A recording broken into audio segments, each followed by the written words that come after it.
Ophelia. What's her name? Ophelia. Ophelia. Yeah, Ophelia. All right. I feel you.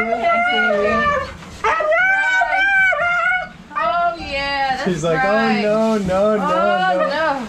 Covered in hair. You're okay, girl. All cleaned up. She's about to get brushed and her nails clipped. And we got a little puppy coming in soon. So after we finish up here, we're gonna blow off a roof and continue on a landscaping job. So not door dashing today, working with some doggies. Isn't that right, girl? That's right, girl. You're a talker. You're a talker. She's... Right, okay, so... Hi, honey. What are their names? Who's who? Oh, I'm sorry. Jameson and Jack. Oh, hi, guys. Jameson You is... guys like the drink, huh? Yeah. They're both... He's cute. And it's very hot, so I just want, I guess, you know, just... Like a puppy cut. He needs another hug. Aww. That's so nice.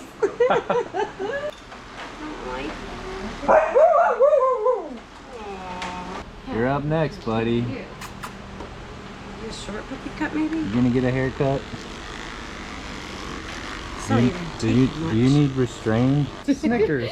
Oh, you're shaking. And snorting. Hear it? Are you a snorty little dog? Oh my god. Hi, Snickers. What are we doing to her? Well, bye everybody. I'm sorry. Talk to you. That's the first time you hearing him talk. Grab yourself a Pepsi out the fridge. Definitely gonna get a Pepsi.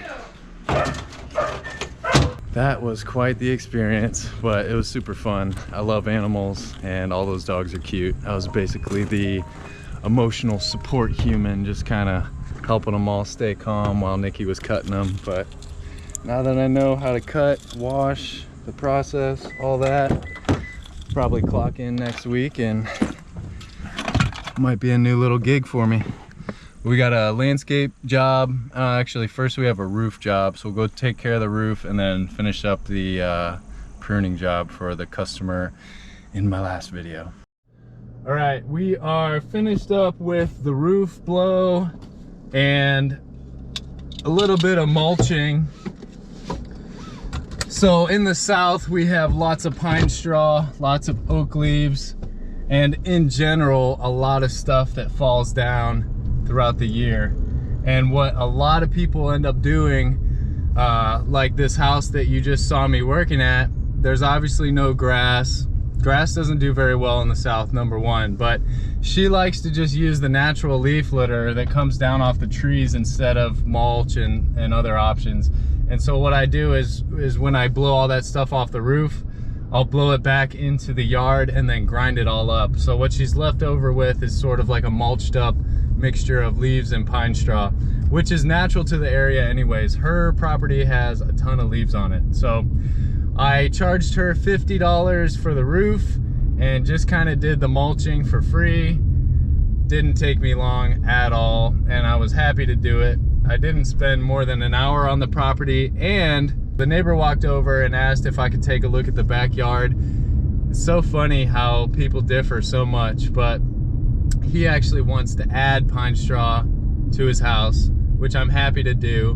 What I'll end up doing is have 50 bales of pine straw delivered from a company called Ramirez, and this is a company that I worked with at my last job, so I know the guys, I know the location, I know the prices are cheap.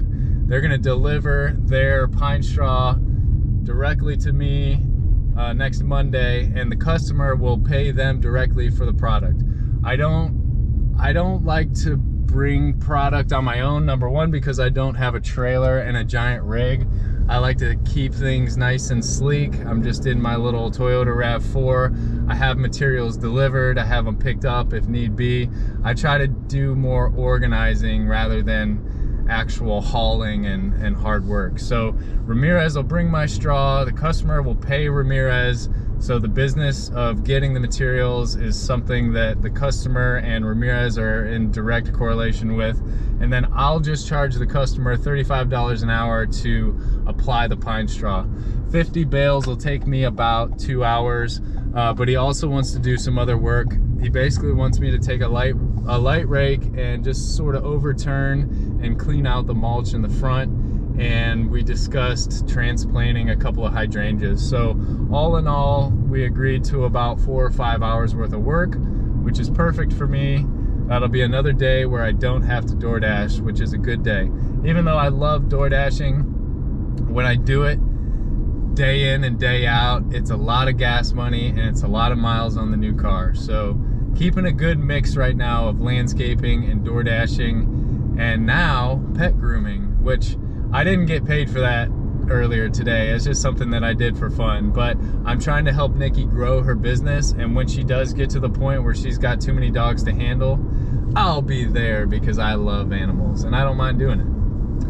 All right guys, we've got one more job for the day. We're gonna finish up the job that we started in the last video. We trimmed up the front part of the house for them. It took about 4 hours. We're gonna go down the right side of the front and then the left side of the house and around back, but there's not too much, not compared to what we had up front.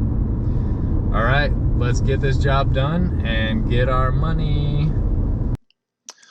All right, so I want to make a disclaimer real quick. I actually have been through professional pruning classes, and they say that the best pruning is done without mechanical equipment. It tends to be a little bit harsher on the plant. But you always have to take a job realistically. So for me to go in there with hand snips, it would turn a 2-hour job into a 4 or 5-hour job. Technically, you're supposed to make snips near the nodes of the plant. And when you're just buzzing through with mechanical equipment like that, you're definitely not hitting all the right spots. You just have to figure out what your customers' expectations are. They're paying me $35 an hour to do this work. So in their mind, they're wanting it to be done typical of a local landscape company, you know, in a couple hours. So what I do with these plants is I generally take them off of each other and off of surrounding trees and take them away from the bed edge so that you're just giving each plant a little bit of space to breathe. I take the girth of the plant from the bottom out, and I sort of work my way up the sides like you can see there. So you don't want to have a skirt, basically. You don't want plant material pushing out further from the bottom. This just gives an overall really nice appearance to the plant. You can see right there I took some off the back side so that that camellia tree was not touching up against the fence there. And then basically I'm just going to continue my way along the front, lightly shaping some hollies and other foundation shrubs. So my camera actually ended up dying and I wasn't able to capture this entire job on camera. I wish I could have, just to show you the oleander that I did cut by hand in the back. The branches were just too thick for this piece of equipment. Also on this job I was approached by another contractor who was working across the street, and turns out we actually knew each other from working at a company called The Greenery. He's now with a hardscape paver company, and he's asked me to come in next week to potentially do some operating work for him.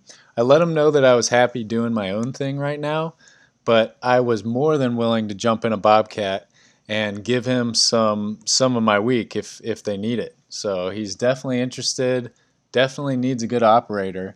So just being out there today, guys, we set ourselves up for 2 more potential jobs next week.